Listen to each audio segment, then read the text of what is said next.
Okay, well, there's a couple of tips and tricks to help you with removing your track rod ends and drag link ends. One of the most annoying things about castellated nuts is rusted in split pins. You can see here, I'm desperately trying to use a pair of side cutters to pull the splitted pin out. It won't come out, there's no grip on it at all and it's rusted in.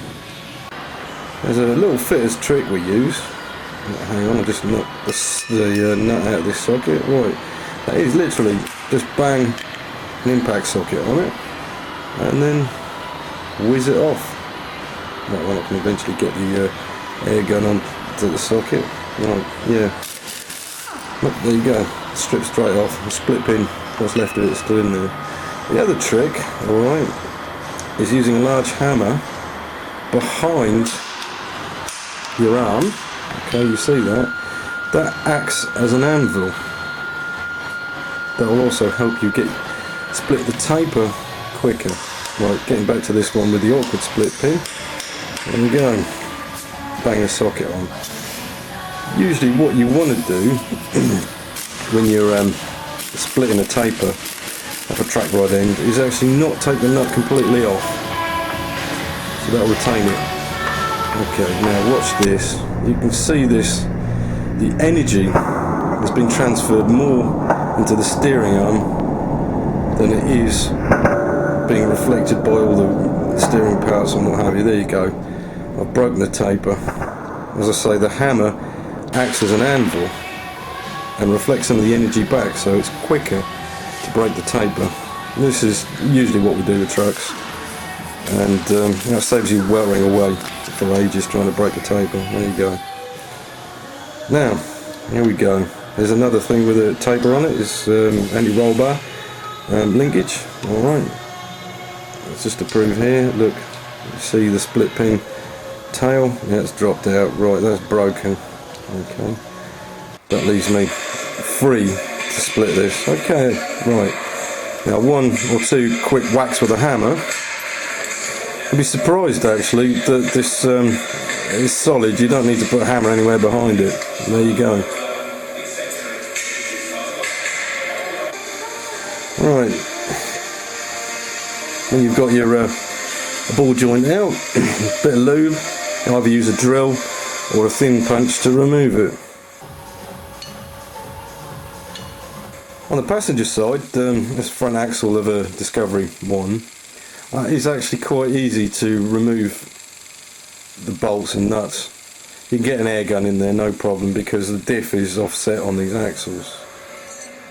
But on the driver's side, you're restricted for space.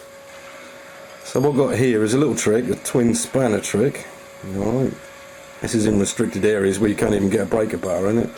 There you go, you lock your two spanners together. That will give you the leverage you need to be able to crack the nut off. There you go, see that? Easy. That is a bit of an effort, especially if you're laying on your back when you drive trying to do this. Obviously I've got the axle laying down on the floor. You see down there's a ratchet spanner laying on the floor as well, which I'm going to use. Spanner size is a 24mm. Okay.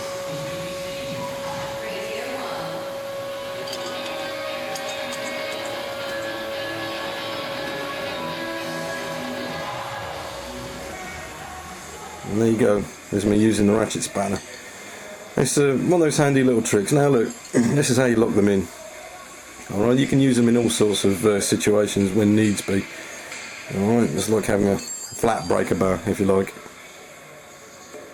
Okay, now, I did lose my patience a little bit and got the gas out on this axle. It's not advisable if you've got the axle on the vehicle. If you look on the floor, there's a patch of oil, and that very quickly ignites if you look at it.